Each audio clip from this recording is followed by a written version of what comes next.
two, and to avoid that happening, as we've done with the others, we'll finish off with a bit of grit around this one as well. Lovely. There's no doubt that for a real display of flowers right the way through the summer, there's nothing to beat the half-hardy annuals. But the season's coming near to its end now, and very soon many of these will have to go to be replaced by the spring bedding. Don't forget that the half-hardy perennials, like geraniums and fuchsias, can be lifted, and geraniums particularly cut back and put into the greenhouse and kept frost-free and kept for next year. And then this is what you're doing with your begonias now. That's true. The one thing, you know, that I don't like about your garden is the fact that your begonias are much better than mine.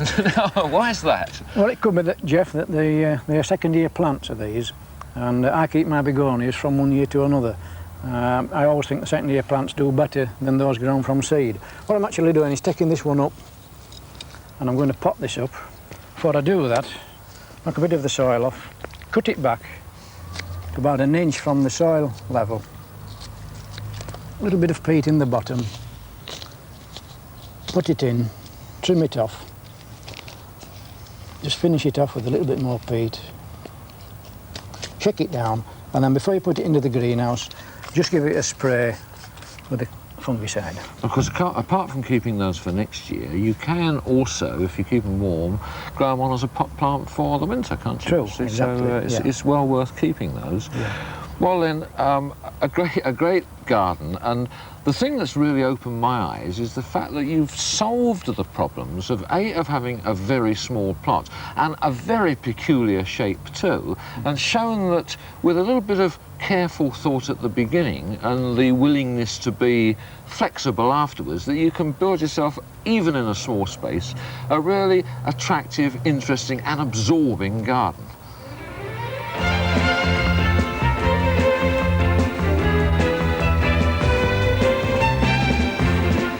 Gardens World next Friday returns to Barnsdale at 8:30 on 2.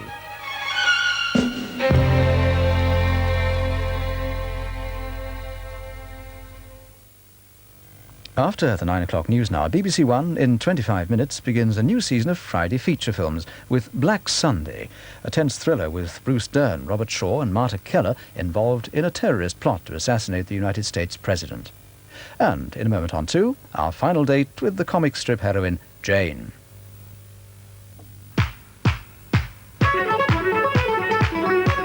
In the new season on BBC2, Alec Clifton-Taylor returns to present another 6 English towns.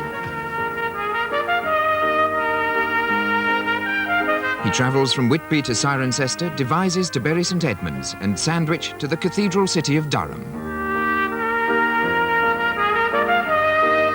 The cathedral is built on a precipitous rock in a loop of the River Wear.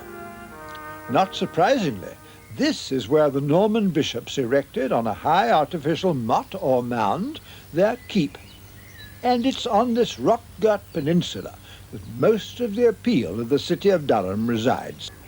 If much of the remaining architecture of Durham is modest, some houses can claim to have about the most dramatic view in England.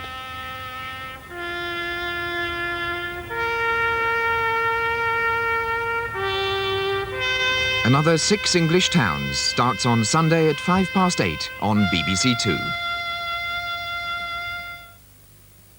It's the turn of the ladies for the next 35 minutes on 2 with Rhoda in 10 minutes. And before that, all is revealed in the final thrilling instalment with Jane in the desert. Jane, you're adorable, Jane, so seemorable, Jane. Oh, Jane. Jane, you're so glamorous, Jane. You make us amorous, Jane. Wonderful Jane. Having rescued the Professor and then been caught in a sandstorm, Jane and Georgie take refuge beside an oasis. But Jane soon finds herself in troubled water. Georgie! We're surrounded. Don't move, Jane. Dressed like this, I don't intend to. All right. Everyone, your hands up. If it's all the same to you, Pola, I'll stay like this. Damn it, Toombs. We must do something to save him. Trouble is we haven't any weapons. Come on, Professor, get on your feet. Supposing we use these, bamboo canes? Don't be ridiculous. You know they're bamboo. I know they're bamboo, but supposing we told them that there's something else, sir. Keep them covered, Boris. You, there. Come out of the water. Only if everyone closes their eyes. No, you don't catch me like that. Squad, take aim. Ready to fire. The game's up, Rhoda. You better surrender while you can. You're completely covered. And so are you, Commander. If you want to stake one revolver against half a dozen rifles, you're a bigger fool than I thought. Ready, men? Yes, quite ready. I'm ready. I can't wait to go that lot, you know. Right, ready? Yes, so am I. Paula, what are you doing? He's right. Be sensible, like me. Look. You miserable cowards. The battle isn't over yet, Commander. You may have won the... Just stop talking and turn round. Right, left. Keep those rifles in their backs. Left, right. Hard starboard.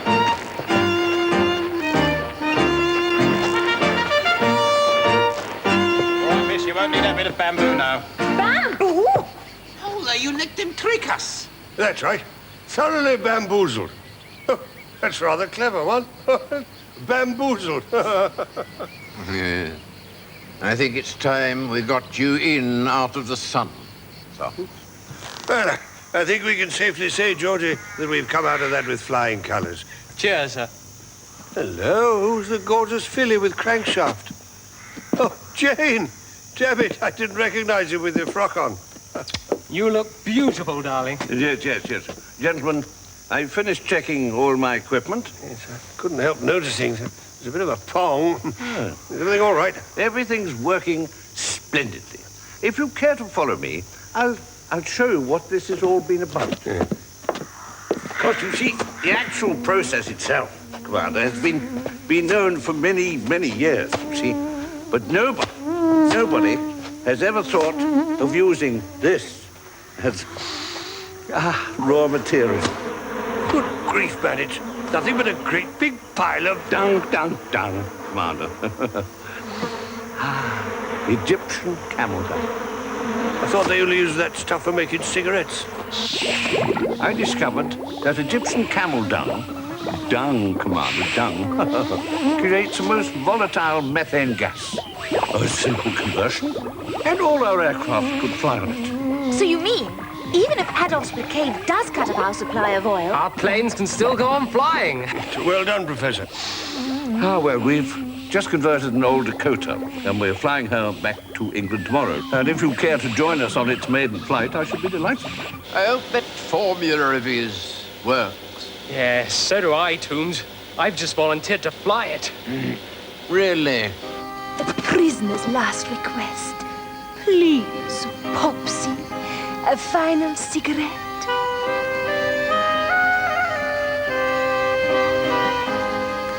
Oh, well, here's 5 woodies. And if I might have some matches to light them with, sweetie. You'll be leaving in half an hour. Boris, start tearing up that mattress. We're going to have a campfire. Why not? Ah, well, Toombs, by tonight we'll be back in dear old England. Yes, sir. Of course, the little things I miss, sir, you know. The blackout, the rationing, the blitz, sir. Great Scott, the guardroom's on fire. Well, that's a fire started. Now what? Come on, let's get you out of here. Hey, where's the woman? Paula's disappeared into thin air. Great gremlins! We've gone through the camp with a fine-tooth comb. Even the surrounding desert, not a sign. I'm afraid I can't delay takeoff any longer. Mr. Churchill needs the results of these experiments straight away. Oh, very well. Oh, mind your head, sir.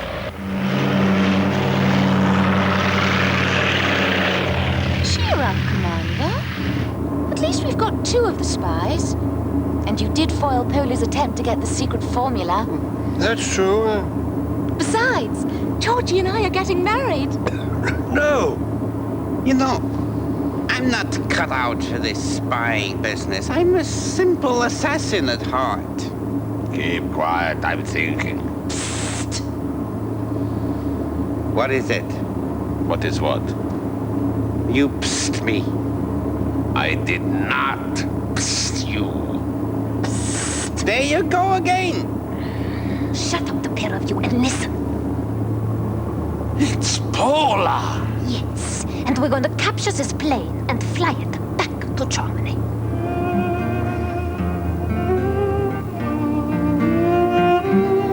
How's she flying? Smooth as silk. And your fuel's increased her speed by at least 50 knots. Splendid, splendid, splendid. Where are we now? We're just crossing the French Alps. You deal with those three. I'll take care of the pilot. When I say no.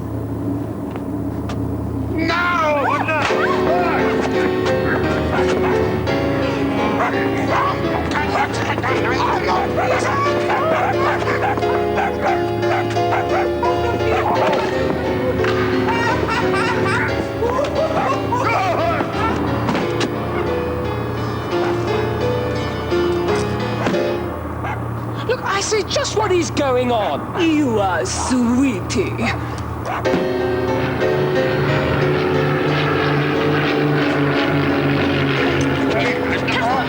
Take over the controls. Me? I can't fly an airplane. What? But you told me you could. Well, I was lying. I always lie. You fool! The plane is going to crash. But not with Paula aboard.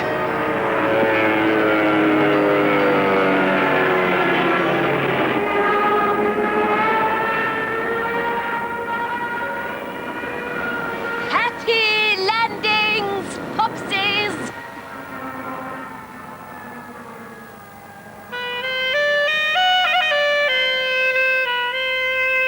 Are you saying, Commander, that single-handed, never having flown a plane before, this young woman took over the controls and landed the aircraft by herself? I am indeed, Prime Minister. A remarkable achievement. How can we repay such a brave endeavor? Well, sir, you might give Georgie some leave so that we could get married. Ah, alas. While the Pagola sisters still lurk in Europe, the very security of our nation is in peril. We all have our parts to play, and it is your young man's task to track down these two Nazi agents, and quickly, while the trail is still fresh.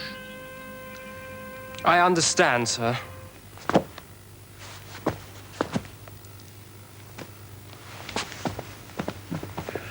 Fine-looking girl. And highly intelligent, sir. Oh, yes. Got a damn good figure.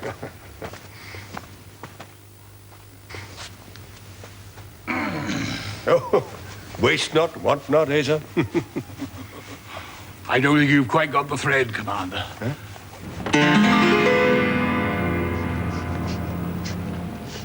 Goodbye, darling. We'll meet again soon. Bye, Georgie. I'll wait for you and count every minute. I say. Bye, Georgie. Come back safely. I rather think we've come to the end of the yarn, Commander. Jane, wonderful Jane. Jane, adorable Jane. Jane, the force's favorite Jane.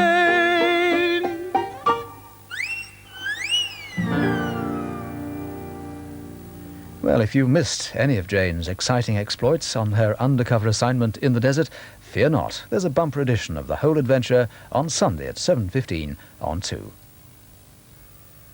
In 25 minutes, James Cameron recalls some more episodes in his career as a television journalist. This week, his love affair with India, once upon a time. Now, a hint of something amiss with the vivacious New York girl, Rhoda.